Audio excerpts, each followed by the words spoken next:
So this weekend, a couple of days ago, I was involved in not directly involved, but I was a onlooker, a follower, a participant in a show that just started by my good friend Aaron May. Aaron May has been my blurred brother for a long time now, and he has started his own Facebook Live and IG Live show called Couch Chat. You can catch it on Friday nights at 11 p.m. For all you old heads, you might miss it. If you're an old head like me, you got to make sure you try to, drink some coffee, maybe take a Red Bull or two, and okay, yeah, I'm ready now. Yeah, let's talk geek stuff. But basically, he just goes to his friend's house and just makes them talk geek stuff, basically. And this past Friday night was the first episode, and he had a gentleman with him. I forget his name. I apologize.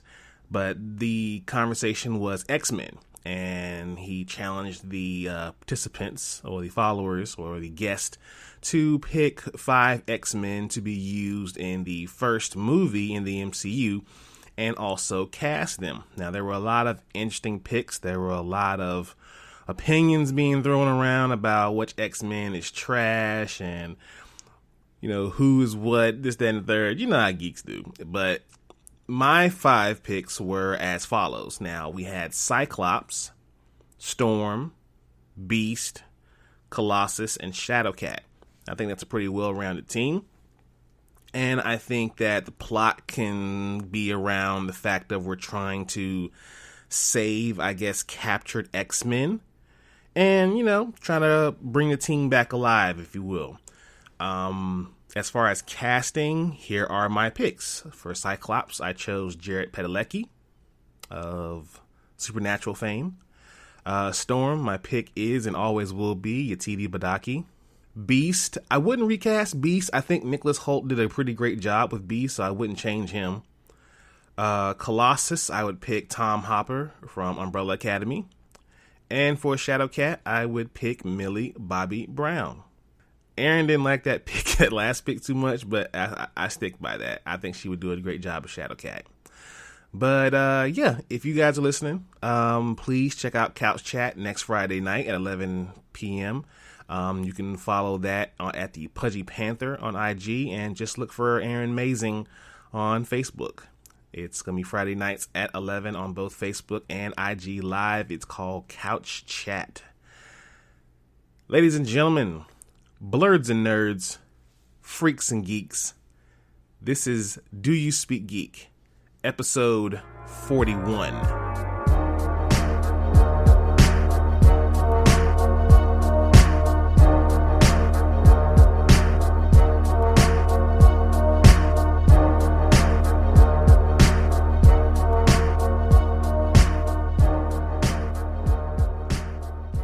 All right, y'all, what's up? What is going on? How are you doing? How's everyone's week been? My week next week is going to be pretty awesome. I will be celebrating 12 years of marriage. Oh, man, it's going to be awesome. Me and my wife, Keena, are going to be celebrating 12 years of marriage. It's going to be dope. I can't wait, baby. I love you so much. I can't wait to celebrate with you. Gonna be a pretty good week coming up here with myself, but I hope you guys are having a good week as well. Again, welcome to Do You Speak Geek? I am Nix. Thank you all for listening. Thanks to all the listeners who have been with us since the beginning and have still been listening, and also if any new listeners, welcome to the ride. The show can be listened to at Spreaker. Spreaker.com is the home team. Please go there and listen to the podcast. Subscribe to the podcast. Like the podcast. All episodes like this show. And if you don't want to get down on Spreaker, there are plenty of other outlets you can go to. All major podcast outlets. Apple, Google, iHeartRadio, Spotify, Stitcher. We're there. We're everywhere pretty much. And follow us on social media. Facebook at DYSG Media, Twitter at _ Do You Speak Geek, and Instagram at Do You Speak Geek. Still waiting for more followers at Instagram so we can go ahead and give these pop figures away. Also, YouTube, where you can catch the Dono and Daddy show. Please be sure to subscribe, like, Hulk, smash that bell for all notifications and leave your comments. We want to know what you guys think. And as always, please visit doyouspeakgeek.com, the central hub for everything DYSG. Nothing really big this week, so we're going to jump right into my favorite segment of the show, Source Wall. Man, you come right out of a comic book. Behold the Source Wall. Can you read, my son? Well, that depends. There is nothing wrong with reading a story and looking at the pictures. Enough said, Stan. Let's go ahead and jump right into the pull list. We got X Factor number 1. Mutants have conquered death. By the grace of the Five, the resurrection protocols can bring back any fallen mutant. But such a huge enterprise isn't without its problems and complications. When a mutant dies, X Factor is there to investigate how and why to keep the rules of reincarnation. Writer Leah Williams and artist David Baldeón take Northstar, Polaris, Prodigy, iBoy, Dekin, and Prestige into the world of murder and missing persons.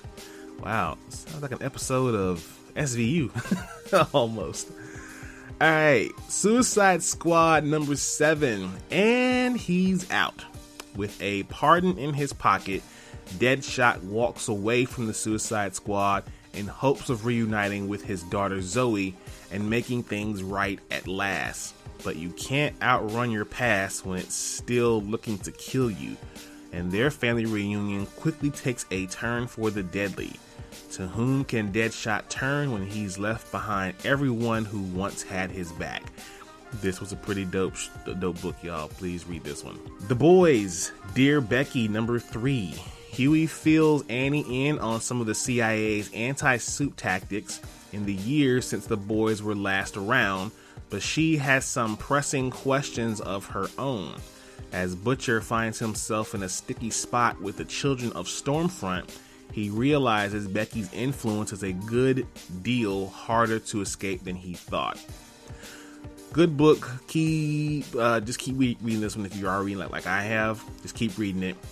It's going to get better. It's going to get doper. It's going to get fresher. It's going to be amazing. And finally, we have the Spawn issue 308. Consequence of Sin Part 1. Todd McFarlane and Ken Lashley continue to expand the Spawn universe. With the future in doubt and medieval Spawn's legacy in question, Spawn, She-Spawn, and Reaper go on the offense.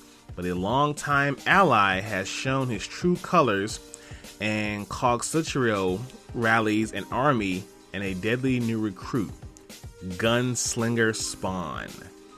I like the sound of that, Gunslinger Spawn. That's going to be a pretty dope concept to check out. I want to see what happens with that one. Let's go ahead and jump into Watch This. Watch this, y'all. Thunder!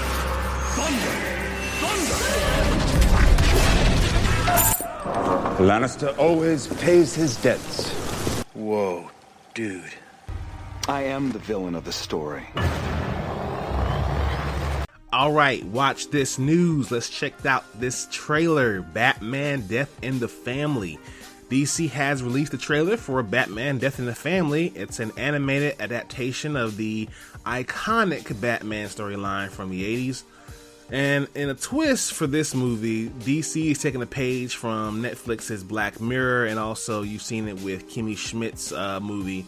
And they're offering fans an interactive experience. So in this movie, just like it did back in the 80s comic, you're going to be able to choose the fate of Jason Todd upon the death portion of the movie. So I'm assuming with him being beaten with the crowbar by Joker and being blown up, you're going to pick whether Batman saves him.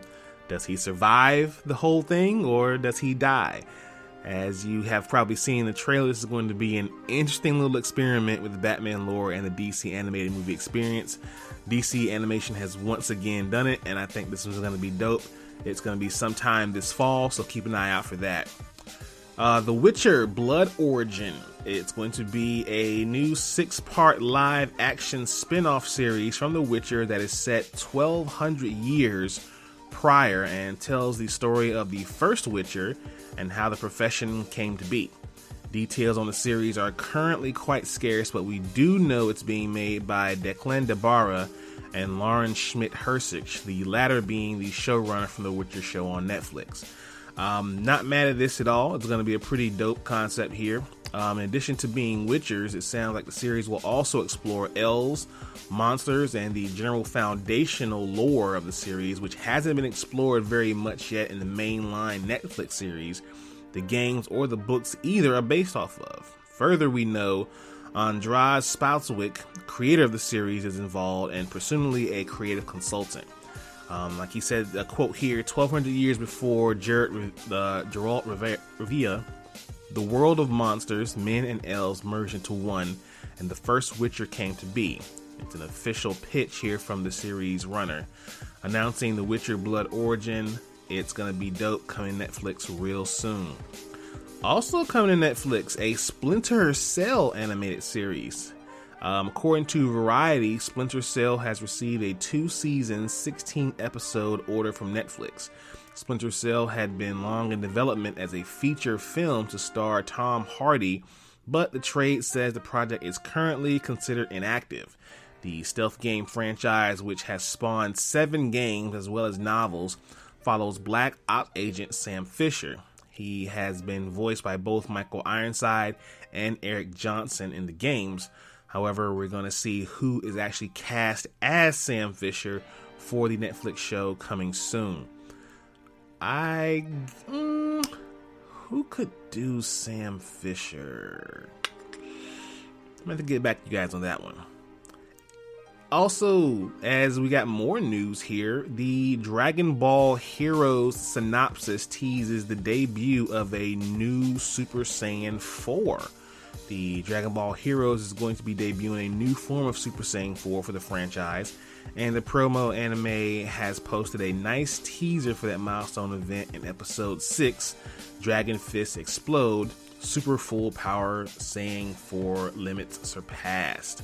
The new Dragon Ball Heroes teaser reads, during the fierce fight with Janemba, Salsa, and Putin, the demon gods of the Dark Demon world suddenly appear. Following their advice, Goku and company entrust Goku Zeno and Vegito Zeno with their powers. Red light starts to scatter from their bodies into 2 Xeno warriors, and different colored aura envelopes them. And how will this affect the mighty Janemba to unfold? This show is pretty dope as far as conceptually, with the different archetypes of characters we've seen over the past. I know it's like they got like 2 different versions of Goku and 2 different versions of Vegeta. I think there's like multiple versions of like Trunks, or I mean, it's a pretty interesting show. I can't wait to see it if they ever bring it to the States. And yes, I am a dub guy, not a sub guy. So Blurds, please don't take my card. But I'm a dub guy. I'm sorry. I don't understand why you would watch something in a language you can't speak. I just don't understand that. But like I said, I do hope they bring this stateswide, and hopefully we all get to enjoy it in English. And finally, we have a quick review of the Transformers War of Cybertron trilogy, part 1, which was Siege. Gets off to a great start with an engaging first chapter that's both action-packed and insightful. The series offers a unique and memorable glimpse into the Transformers' home planet, as Cybertron, but it certainly could have been explored a little more thoroughly if the story wasn't such a hurry to get more relatable conflict on Earth. Due to the huge ensemble of characters, some storylines get lost in the mix, but the wonderful mix of music, nostalgic sounds and designs, and gorgeous animation make it a distinctive take on the universe that both rewards old school fans and welcomes new ones. If you're a child of the 80s, you are going to love this show, I promise you. Let's jump into Thumb Life. Peace, love, and video games! That sound like Donkey Kong.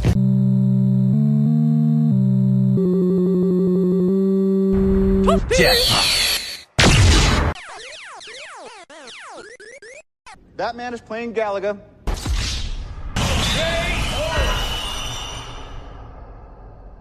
All right, gamers, Thumb Life news. Not a whole lot of news I got for you right now here.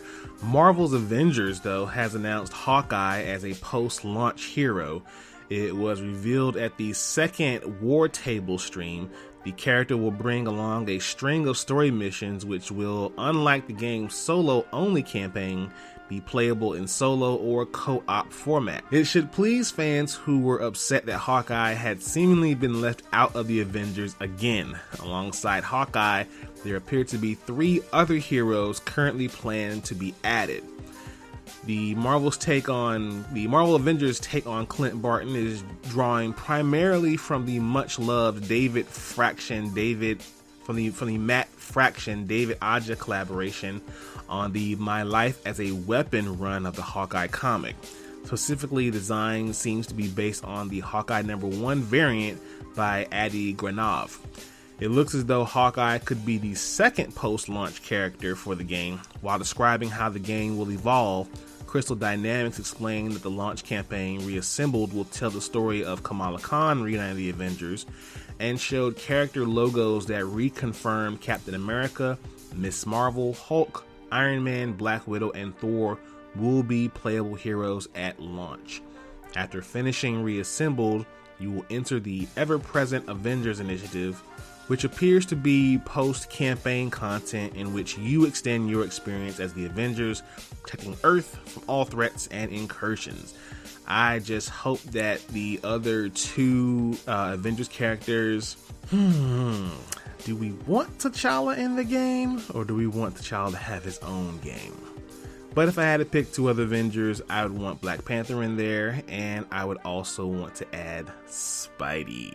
And finally, we got Battletoads announced. Microsoft announced Battletoads will be available on Xbox Game Pass or to purchase on Xbox One and PC on August 20th.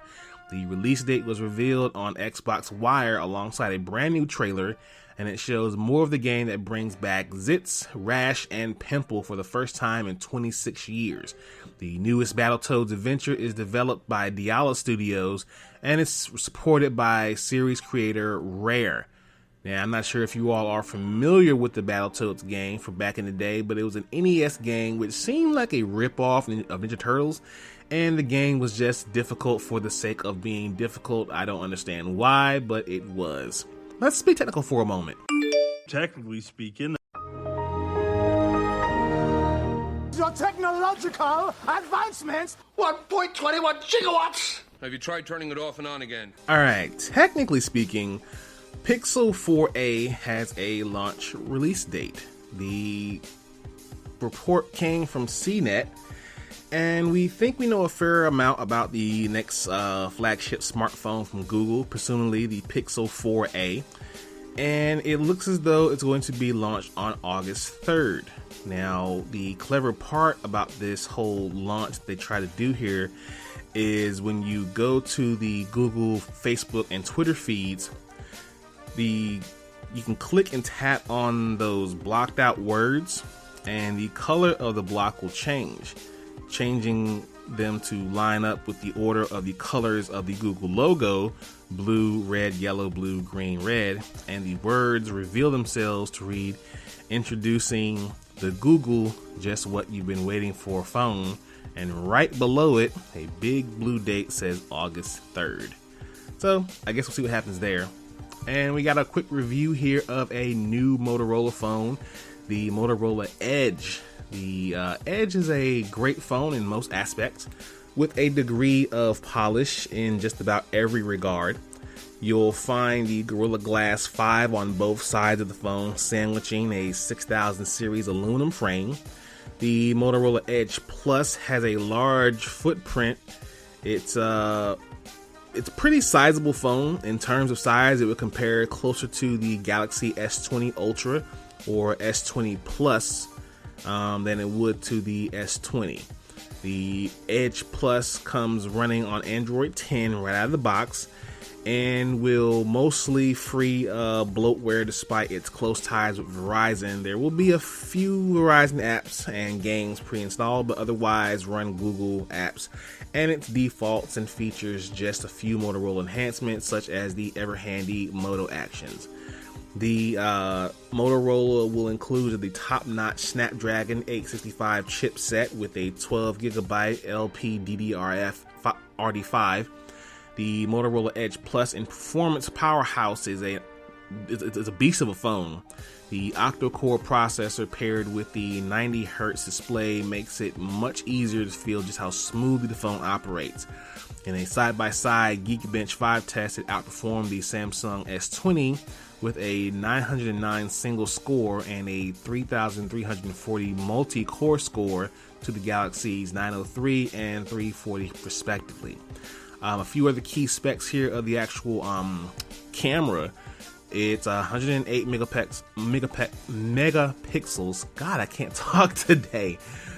And it's a quad pixel technology iOS, 16 megapixel on the backside, 8 megapixel telephoto, and a 25 megapixel front facing with the TOF sensor and quad pixel technology.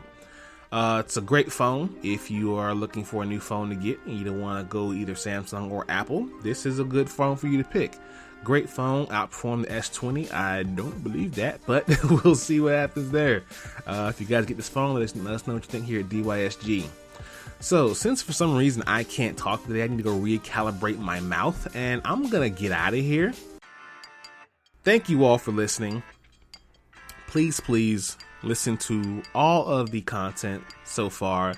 Be sure to like and subscribe. Let us know what you think. Please visit doyouspeakgeek.com for everything DYSG. Follow us on the social medias, Facebook, Twitter, and Instagram. As always, people, live to play to win to live. I speak geek. Do you speak geek?